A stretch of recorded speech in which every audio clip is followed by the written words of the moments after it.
አዎ አንዳንዴ ማልቀስ መፍትሄ ነው። በተለይ ስደት ላይ ላለ ሰው ማልቀስ መፍትሄ ነው። ሁሉም ነገር ይናፍቃል። ቤተሰብ ይናፍቃል፣ ወዳጅ ዘመድ ይናፍቃል። ስደት መጥተን ያልፍልናል ብለን ያጣን ቤተሰቦቻችን የሞቱብን ይናፍቁናል። ሁሉ ነገር ይናፍቃል። በዛ ሰዓት ለማልቀስ እንኳን ይሄ መፍትሄ ብለን ለምንለው ለማልቀስ እንኳን ጮኸን እንኳን ማናለቅስበት ቦታ ላይ ሲሆን በጣም ያማል። አዎ ማልቀስ መፍትሄ ነው ብሎ የሚሰማ ሲመጣ እንኳን በጣም ያማል። ማርያም በጣም ያማል። ህይወት እንደዚህ ነች አይደል?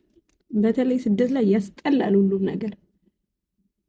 ሁሉም ጓደኛ ይናፍቃል፣ ሰው ይናፍቃል። በሰው ተከበ ሁሉ ሰው ይናፍቃል። በተለይ እኛ ሴቶች በጣም በጣም በጣም ሰው ያስፈልገናል። ስደት ከባድ ነው።